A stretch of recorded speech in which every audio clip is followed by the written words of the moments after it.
অন্যরকম কিছু চিকেন খেতে চান তাহলে এই রেসিপিটা অবশ্যই একবার ট্রাই করবেন। তার জন্য একটা মশলা বানাতে হবে।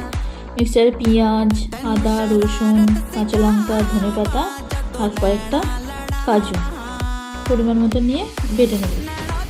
এরপর অন্যদিকে চিকেনটা ম্যারিনেট করার জন্য চিকেনের উপর টক দই, ভাজা গুঁড়ো মশলা, চিকেন মশলা, নুন, গোলমরিচ গুঁড়ো আর কিছুটা পরিমাণে সাদা তেল দিয়ে 20 মিনিটের মতো ম্যারিনেট করে রেখে দিতে হবে। এরপর কড়াইতে তেল গরম করে তাতে কিছুটা ঘি অ্যাড করে এবার ওই ম্যারিনেট করা শুধুমাত্র চিকেনগুলোকে হাই ফ্লেমে, লো ফ্লেম করলে ওই চিকেন থেকে জলটা ছাড়বে, সেটা করলে হবে না।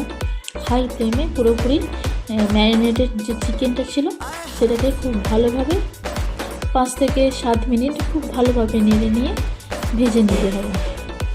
যখন ভাজা হয়ে যাবে, চিকেনের কালারটা চেঞ্জ হয়ে যাবে, তখন যে পেস্ট করা মশলাটা ছিল ওই মিক্সারের, সেই মিক্সারের পেস্টটা এরপর দিয়ে দিতে হবে।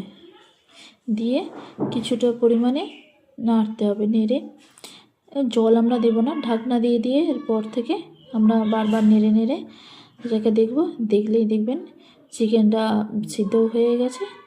এবং লাস্টে নামানোর সময় ভাজা মশলা আর কসুরি মেথি দিয়ে আর ঘি দিয়ে আমরা চিকেনটা নামিয়ে নেব। যে রেসিপিটা কেমন হয়েছে জানাবেন অবশ্যই।